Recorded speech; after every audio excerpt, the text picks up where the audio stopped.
Hello, everybody, and welcome back to episode number 5 of the BamaPreps podcast. My name is Vlad Valisic, and I'm joined by my co-host, Mason Comer.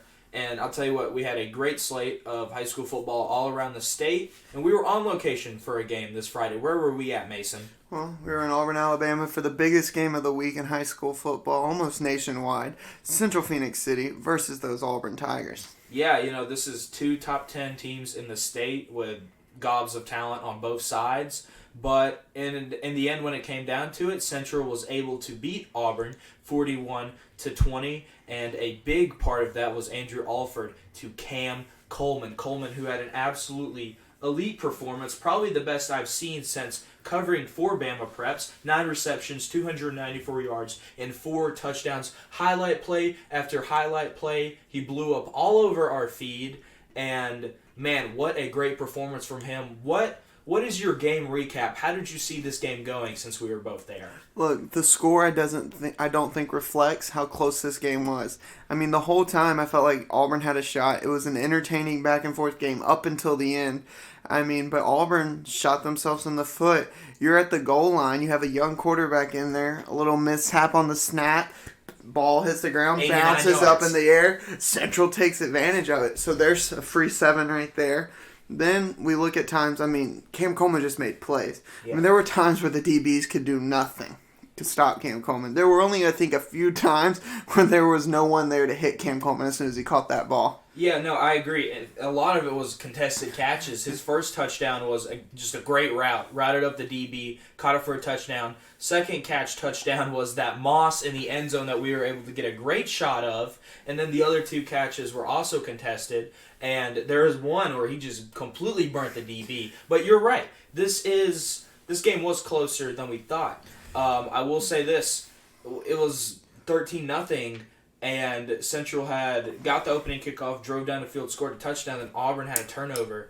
No, it wasn't. It was a blocked punt. So, yeah, 7-0. I don't even know if it was a blocked punt. I don't know what happened. It was just me and you were punt. looking down talking to each other. I don't even think we were filming the punt at this time because we were dealing with technical issues. The punt goes off, and all of a sudden you just see the central sideline where we were standing at the time start going crazy. Yeah. And I'm like, what just happened? Well, from what I saw, I don't know if it hit off his foot wrong because I don't even think there was a central defender there. It either went off of one of the shield guys or it just went bad off his foot. The punt went 7 yards. Yeah, and not to mention before this drive, they had Central kick the ball off deep. That's right. Auburn went to go get the kickoff, he muffed it, and then he decided to just drop down at the 2-yard line. So, from the first kick, Auburn's first possession was kind of sabotaged from the moment. Like I said earlier, shot themselves in the foot.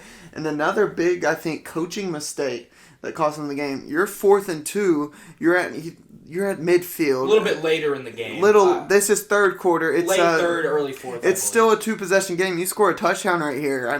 You're making it a big game headed into the 4th. Yeah. And Keith Etheridge decides to send out the punt team after just having his defense get off the field. Well, I will say this. See, they had gone for it earlier and missed it, but then they were able to get a couple huge plays. I believe a sack on Andrew Alford, which forced Central to go for it, which they didn't get. And then Auburn, down 2 scores at this point, has a little bit of momentum behind them, but just not able to capitalize on it. They have a 4th and 2 around midfield. They decide to bring out the punt team. Literally a few plays later, Central's in the end zone. This one feels all but put away. And the score at halftime was 27-10, but even that was you think that Auburn can find a way to claw back. And Auburn kind of found a way to claw back. It was 27-13 there for pretty much the whole third quarter. And, everyone on the sideline was like, all right, we got ourselves a game. And then... Yeah, well, I'll say this. I think that, for me personally, Auburn was able to run the football a little bit better than what I projected before the game. Now, their passing game obviously has been handicapped due to the injury of Jackson Kilgore.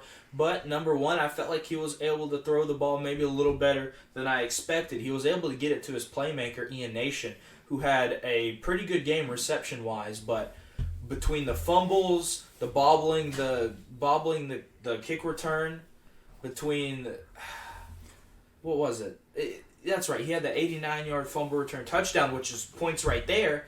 You're not able to tackle him, and I believe they had trouble with the snap like 5, 6, 7 Yeah, and it wasn't like it was a bad snap. Maybe it was a little to the right on him, and when he would try to go do the handoff or something, it was just like it was like he almost tossed it in the air to himself. Yeah. It was just those types of fundamental issues that handicapped Auburn all game. And as we talked about it, as we mentioned, in the end of the day, that's what cost you games. That and the combination of Cam Coleman being Cam Coleman is what led to this Central Phoenix City victory. Now, speaking of the Central victory, we're going to segue into our BP Top 10. And we've got a new number 1 Mason. But before we go in depth about that, what I'll do is run down the list for you, tell you what changed, tell you what hasn't changed, and let's go. Number 1, Central Phoenix City. New number 1, Saraland stays at number 2.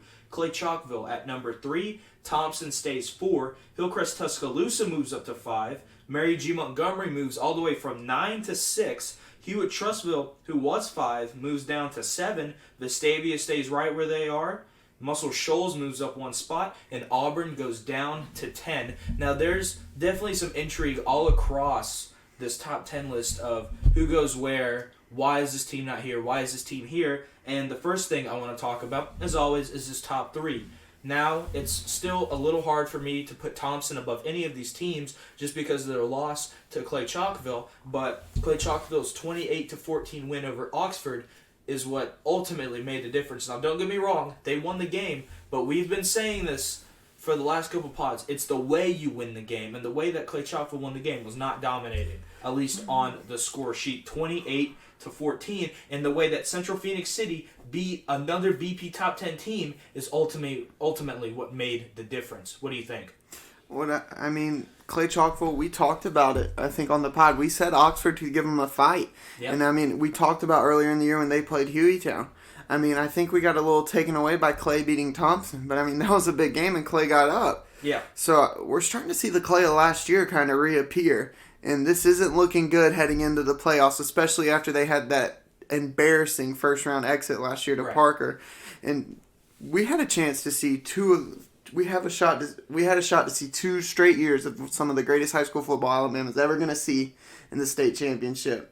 But Clay might not be letting that happen this year. Well, let's not get this twisted. Clay, still an elite team in the state. Jalen Mbakwe is going to give you a chance to win any game you're in, and you saw that against Thompson. And we've been so high on Clay Chalkville and the high of that win, but then you start to get into the details a little bit. Thompson only had 1 starting linebacker for most of that game. They had one of their star defensive linemen and edge rushers out for that entire game.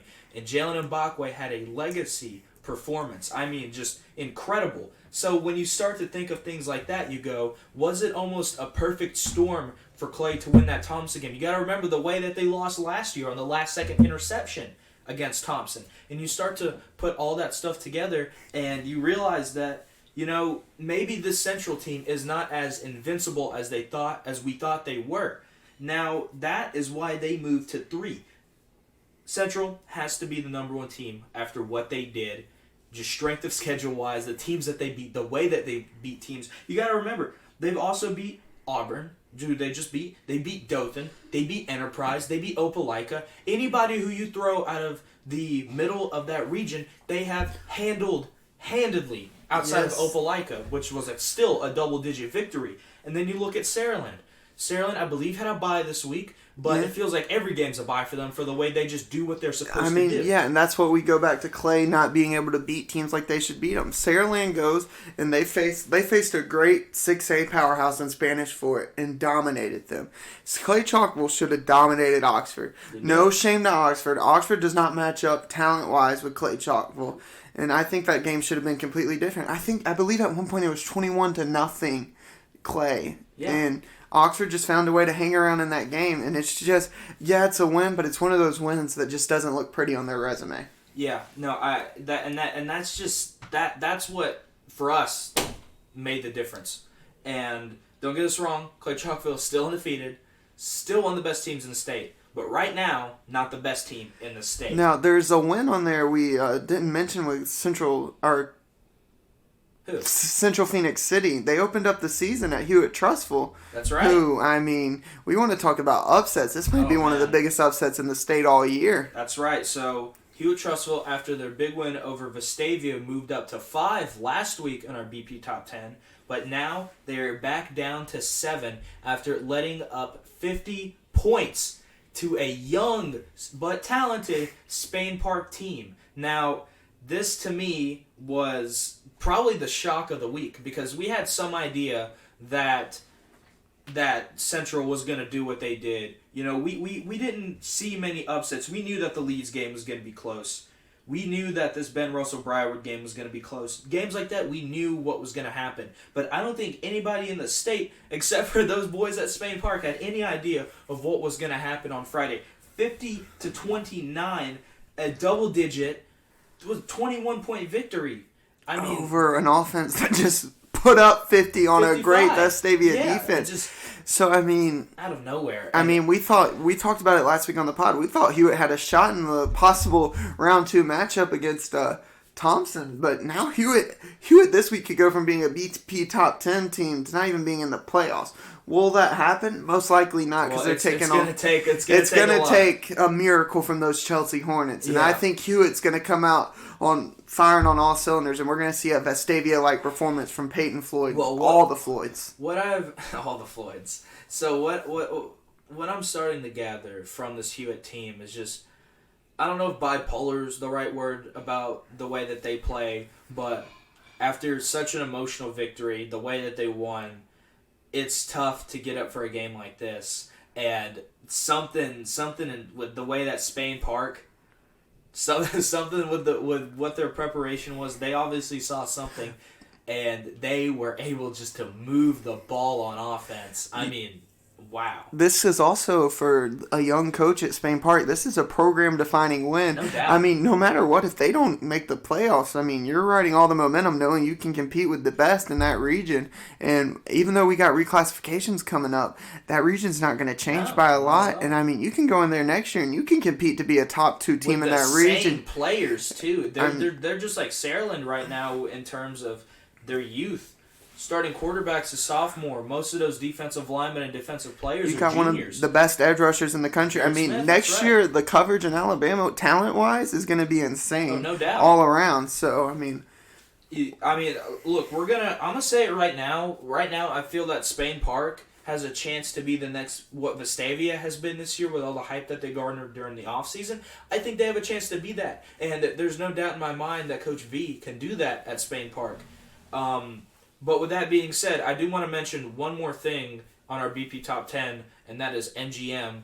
MGM, who moves from 9 to 6, probably the biggest mover that we've had in terms of just positions moved. Yes, and I want to say something about Mary G. More and more we look at the top 10, I feel like there are some teams that deserve to be in it, but Mary G, I just think we can't ignore how they dominated Baker. Yeah. And that's an impressive win. But as we talked about last week, I'm getting more and more nervous about playoffs for these Vikings, man. I mean, proud of them winning an area title, bringing some hope to a football team for a while here. It's just been the dump of Mobile.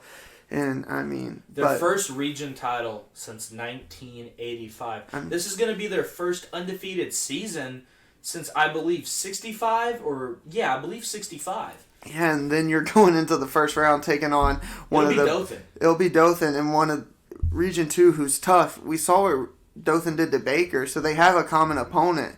But, I mean, that's a tough first round. They definitely drew the short end of the straw. Look, MGM is the best that Mobile has to offer out of 7A this year. And if anybody is going to do it, just like anybody out of the North and Region 4 is going to do it, it's going to be MGM. And, it's just... And I look at their strength of schedule. It's not there. That's the issue I have right now with putting them even higher. Because they're 7A and Hillcrest Tuscaloosa, who's at 5, is a 6A. And both of their strength of schedules haven't been as impressive.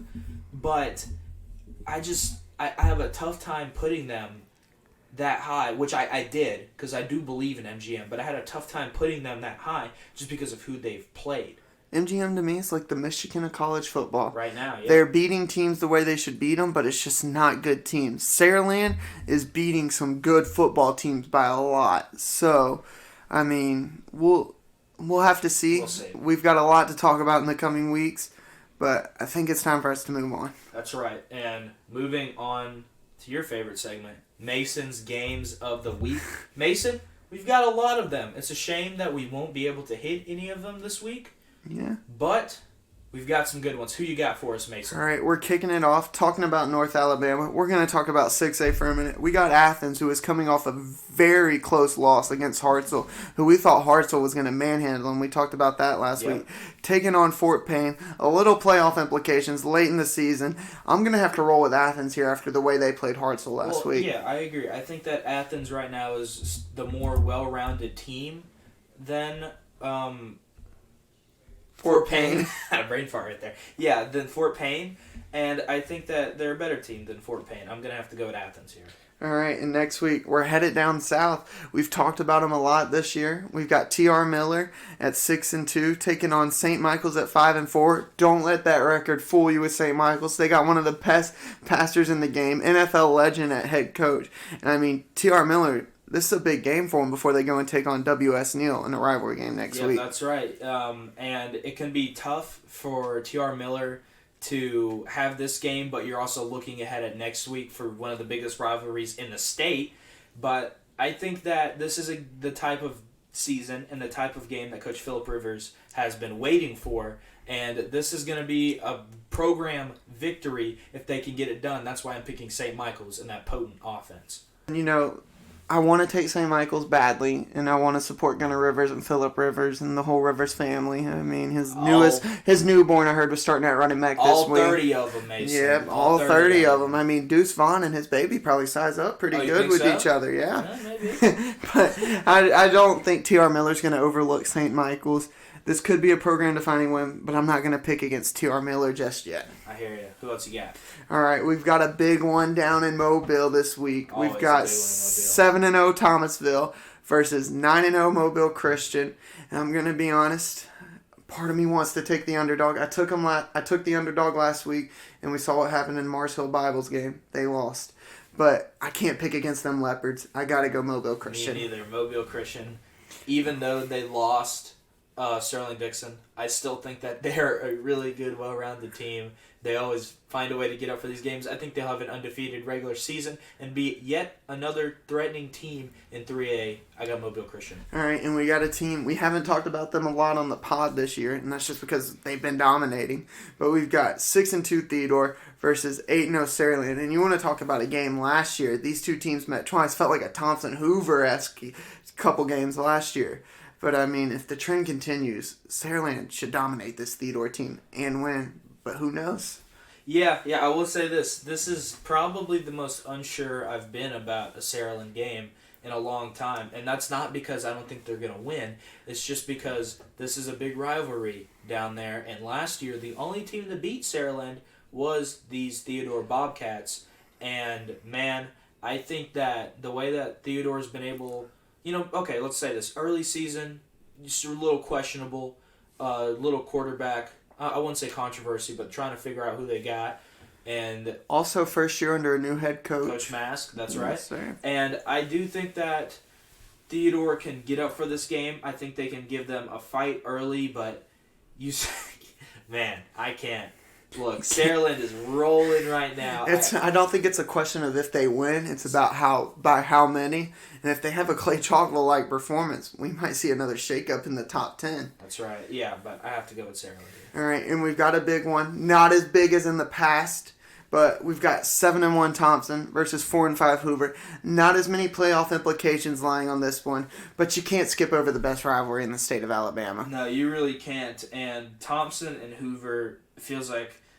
And they go at it every year in the regular season, but it's not the last time they meet. And it hasn't been the last time they've met. And I believe 5 years since 2017. 2017 was and I mean 6 years ago. This year the two teams are definitely going opposite directions. If you pay attention to our article on BamaPreps.com, we go really in depth with this, but we're going to kind of skip over this one a little bit. I've got to take Thompson in this one. Get rolling, headed into playoffs, and it's time for Thompson to show up.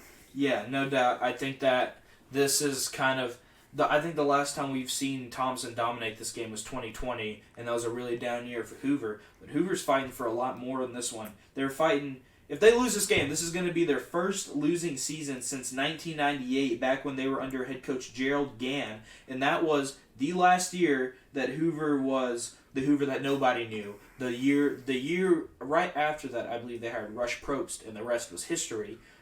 But Hoover's fighting for a lot here. They're going to be fighting for it at the Met. You can't forget how good that defense is, and that defense is the only reason why they've won some games. If we're going to be honest here. Well, yeah, Spain Park versus Spain, Hoover. that game comes to mind very vividly. I mean, if we replay that game right now, especially after last week, I don't know. Well, let's not forget that Hoover also is rolling in and doing a lot better recently than obviously you can't be much worse than 1-5. Yeah, but we talked about it at the pod. I mean, we looked at the back end of Hoover's schedule. It was a lot softer than what they had at the beginning. They had the bottom three of this region. They had them. And we expected them to win, and they have. And they have made statements. The only one that wasn't a little iffy was T County. Yep. But, I mean, besides that, they have done what old Hoover did and dominate. That's right. And, yeah, I think that Thompson wins handedly. I think Thompson's going to want to win this one a lot because last year, remember, Thompson lost 9-0. 9-0. That Hoover defense. But I think Thompson, they're going to take advantage of Hoover being down, and I think they'll take care of business. Yep, I have to pick Hoover.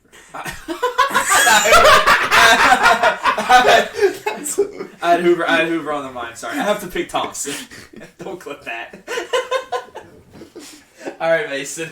Who else you got for us? All right, we're going to head to Montgomery. We've got Carver Montgomery 7-2 versus Pike Road 6-2. Another year these two teams meet to close out region play, and another year for the region title. This year it's at Pike Road. Pike Road's rolling, man. Who do you got in this one? Well, yeah, Pike Road is rolling.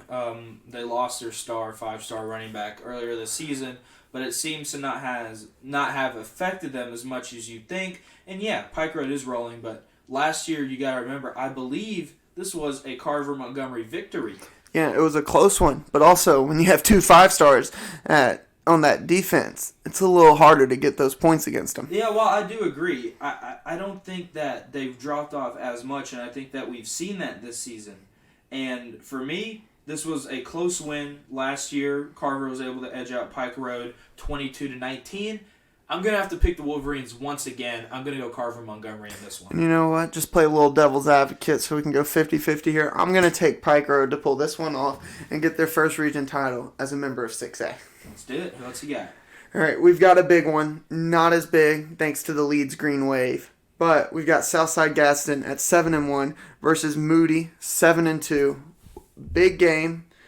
But first, I think we need to take a step back, talk about this past week. Yeah. Moody versus Leeds, man. What a game. These two teams always seem to deliver. Coach Gaddis is creating something special for sure at Moody. But, man, what an ending. Yeah. I think that, I believe it was, 21-0, 21-7.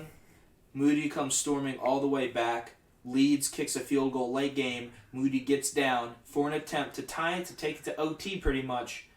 And the kick gets blocked. Man, what a tough way to end the game for Moody. But for Leeds, this one's huge. This is a huge game for Leeds. Leeds, Moody beats Southside.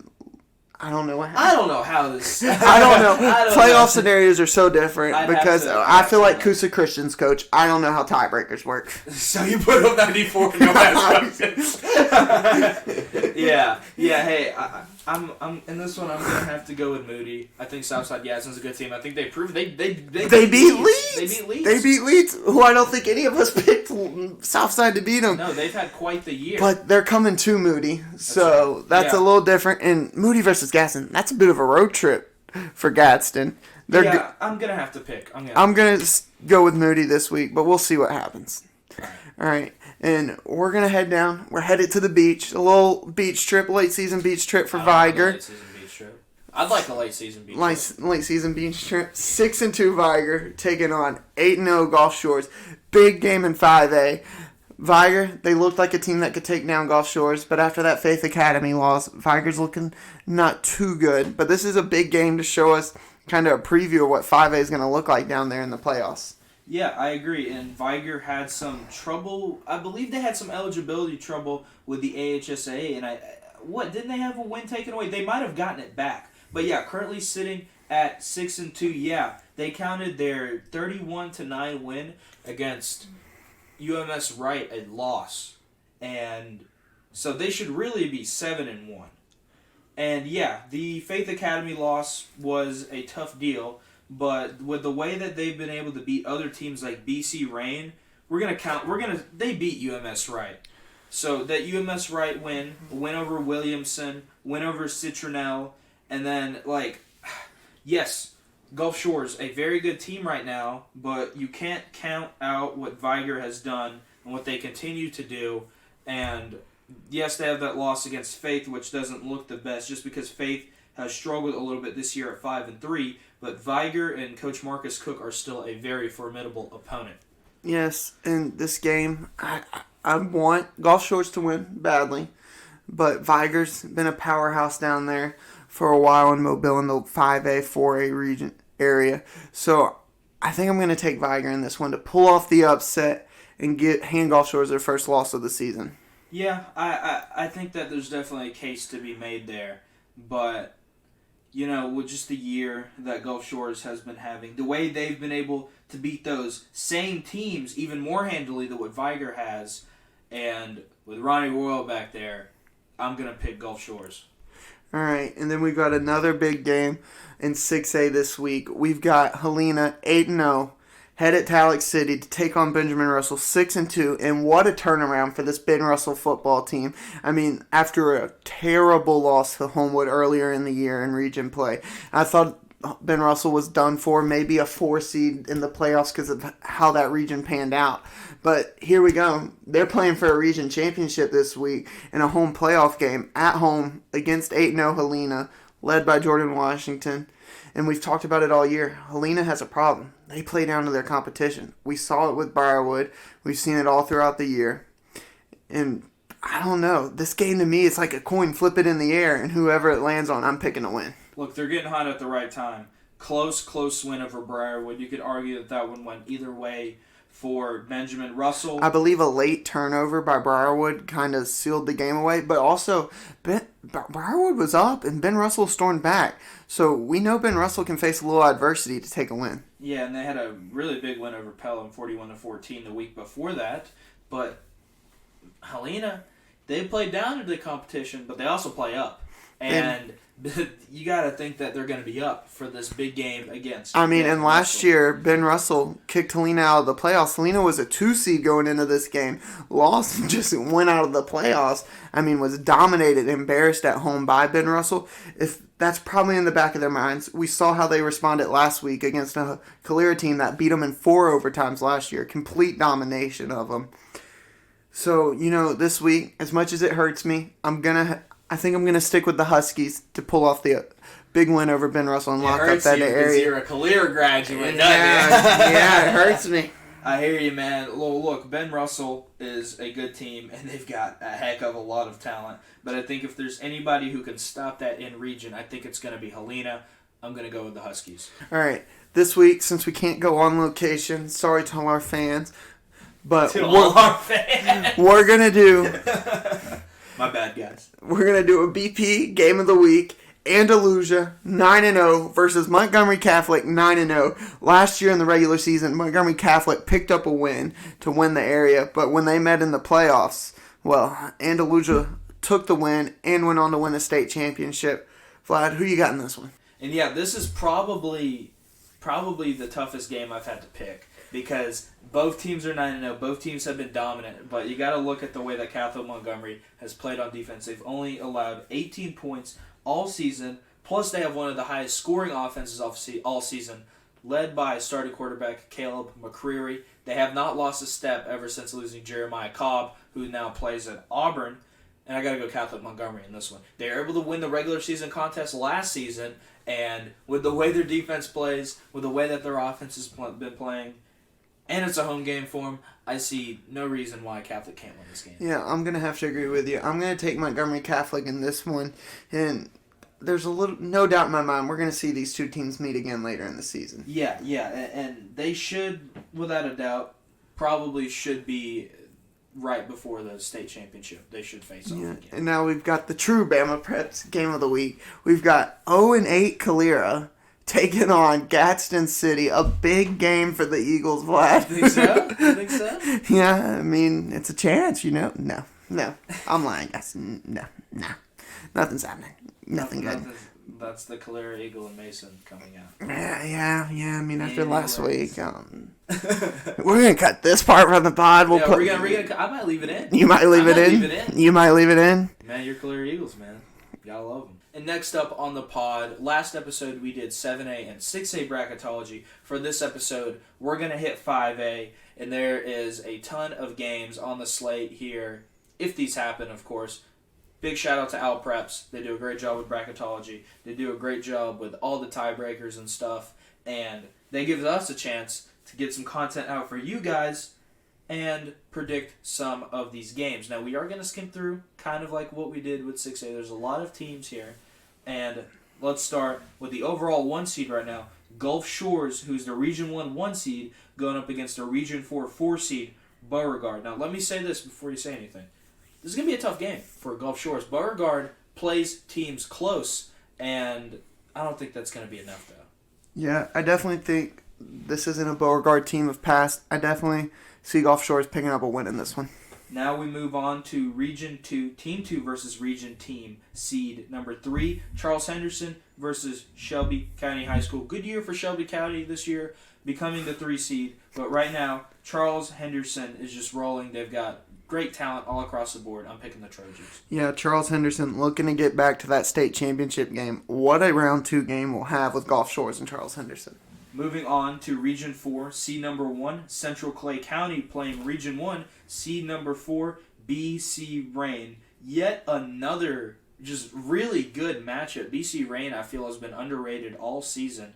Some good talent on offense, but with the way that Central Clay County runs that dang wishbone, it's going to be tough for me to pick against them.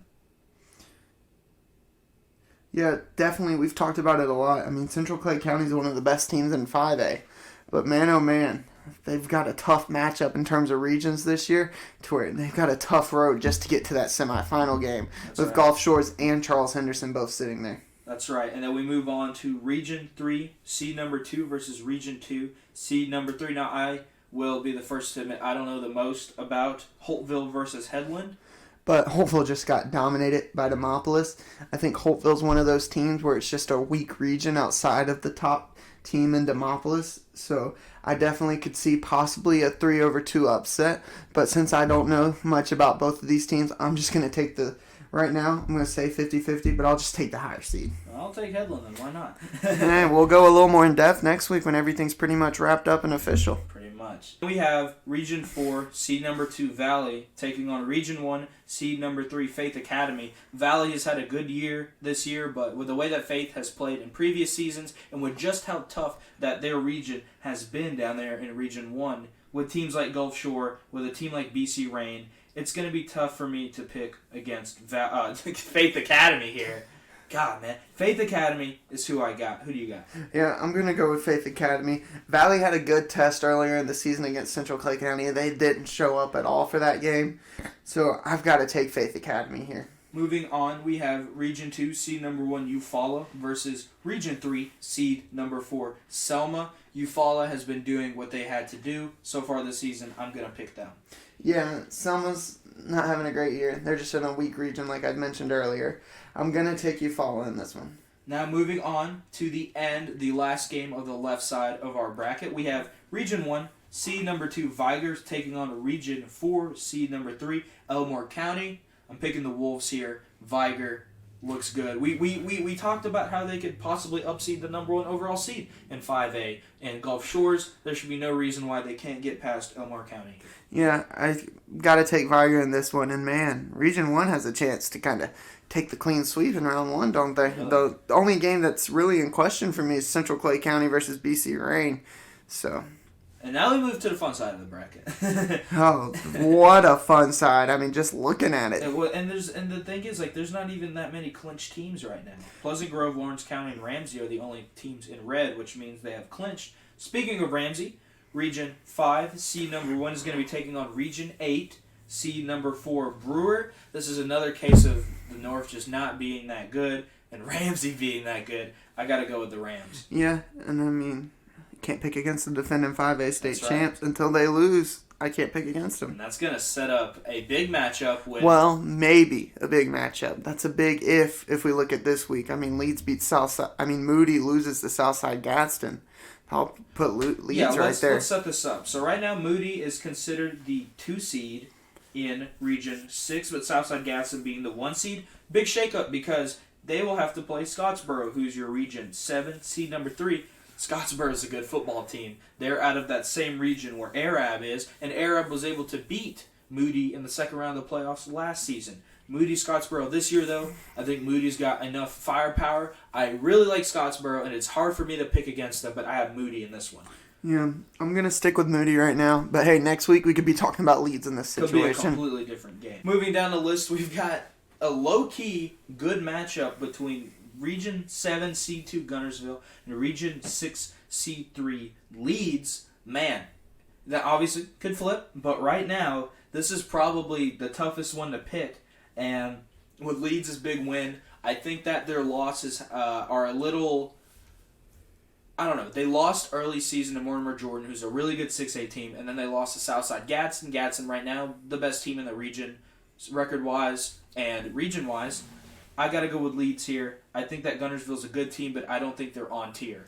Yeah, I've got to go with Leeds in this one. I mean, what a win by Leeds last week.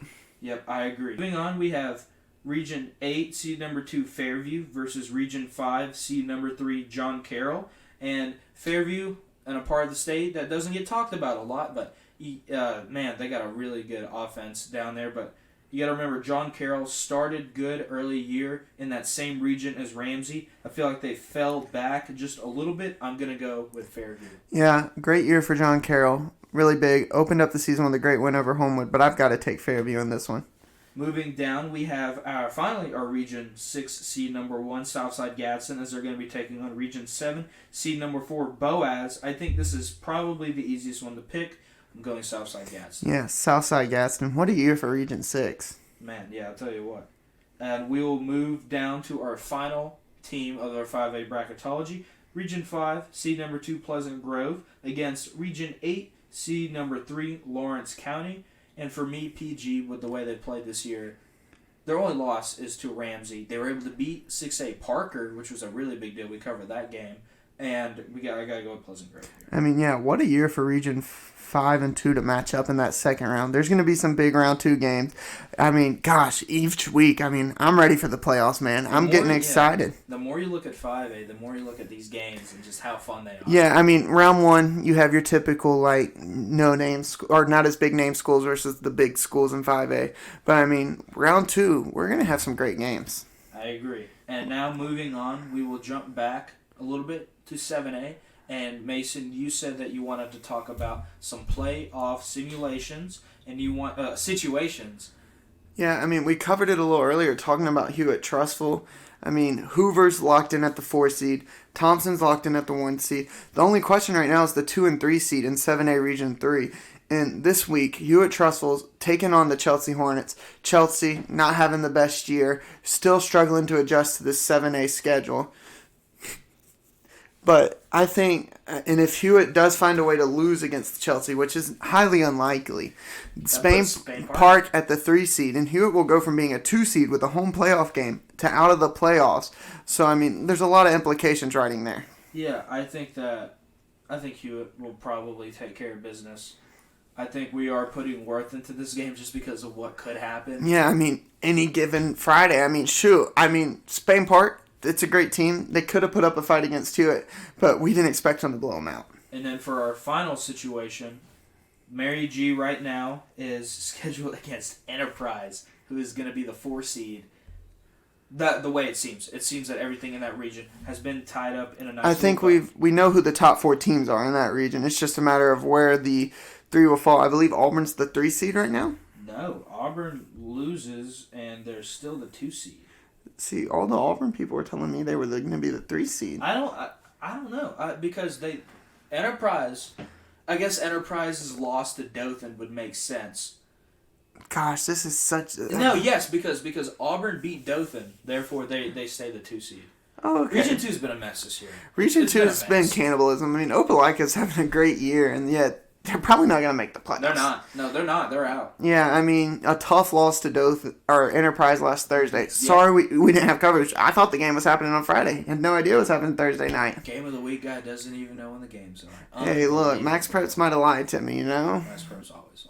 Yeah, BamaPreps says James Clemens and Hoover are facing off in 2 weeks. So. Well, they are. No. They're facing. They're facing off in the playoffs, but they said week 10. Yeah, I mean the game's already made. So. Yeah, I mean we want to talk about chaos. I mean let's take a look. We talked about it earlier. 6A Region 3. We want to talk about playoff implications. So Helena can go from being the 1 seed to the 2 seed. They've locked in a home playoff game.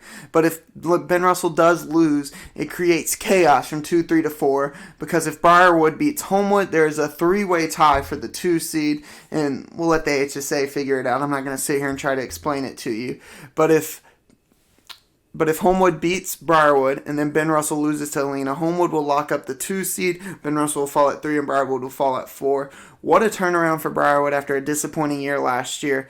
And what a turnaround for Homewood. I mean, overall, this region has really come out to be one of the better regions in 6A. Yeah, no, I agree. And it's been really fun to watch. It's been really fun to project and see, and it feels like every week there's a new twist and turn. It never goes out like the way we expect it to. I mean, earlier in the year, the 2 favorites in the region were Pelham and Helena, and Pelham's out of the playoffs. Yeah, and now we will move on to our final segment of the podcast, my favorite segment, our Ask BamaPreps segment. And right now, we've got some good questions. I'm going to try a little bit of a different format. Instead of having the questions written out, I'm just going to go through the list and see what I like, what I don't like, and right now there's a question from She Screams Brian. It says, Spain Park making the playoffs, question mark. We just talked about it. We just talked about it. I mean, that's how it's going to, we're just going to have to wait and see. Yeah, I mean. I think right now, the way Spain Park's playing, if we're going to go off power ratings, I'd say they'd be in over Hoover. But, I just... Yeah, how big is... And then another question says here, how big is Hewitt's loss for Spain Park? It's big. It's big. It gets them into the conversation, but there's still more that has to happen. Yeah, that loss to Hoover, they couldn't control their own destiny, and that really stinks. But, I mean, hey, there's a lot of Chelsea Hornet fans in Hoover this week. That's right. We got a question here from Ryder Chambers. He asks, is Leeds a state championship contender? And right now, I have to say in 5A, yes. Now, they're going to have to escape their own region. They're going to have to get out of that side of the bracket. But once they do that, they're going to have to match up with a team like, Pleasant Grove, which is going to be another tough test. They're going to have to match up. So round 2, we're going to say they're going to match up against Russellville. Then they're going to match up with the winner of, let's say, Ramsey Moody, which was our picks. And once they get past that, on the other side of the bracket, they're going to have to meet a Gulf Shores, a Viger, a Central Clay County, a Charles Henderson, who made a run last year. The road is tough, but they're definitely a contender. You can really never count them out. And for our final question, we have, will Helena make it to state? Feel like we've answered that one already. So I'll skip that one. Yeah, I mean. So let's do this one. From Elijah Keith, he says, who's got your vote for the 7A championship, and what do you think the matchup will look like? I mean, I think the matchup, we've seen it plenty of times in the state championship. I think it's going to be Thompson versus Central Phoenix City. This year, I think it's going to be a little closer than past. I think it's going to be definitely a great state championship in every level, 1A through 7A. But it's going to be a close game, but you can't pick against those Warriors. Right now, Thompson's got my vote to keep the streak alive 5 in a row for those Warriors. I think that 5-0 is very feasible, and I think right now it probably is the pick for me as well, but more and more as I cover, more like going to the game, seeing Central does, you realize they're a dang good team, I mean, yeah, but also we talked about it when they got off the bus. Central is massive, man. They look like we've seen Thompson, of course, this year, and they're the only team I've seen that matched up to Thompson. I mean, Yeah. Auburn didn't look as intimidating. I mean, if I was warming up and I saw Central on the other side, Got a big eye test I over mean, here. yeah. Whew, you see Cam Coleman out there. I mean, they just look the part to be a state champion. And if any year to catch Thompson, it's this year for Central. Yeah, and I have to agree with you. I talked with some of the coaches at Central too. If there's any year that a team's going to beat Thompson, I think it's going to be Central this year. And Central's having a good enough year to where No they doubt. have enough They're talent this beating year everybody. to beat Thompson. I mean, it's not a thing. Normally, it's kind of like last year. Auburn didn't really have the talent to go beat Thompson. Honestly, I think last year the reason that Central lost was because of quarterback play. They have that now. They have that with starting quarterback Andrew Alford. They got the receiver. They had him last year, though.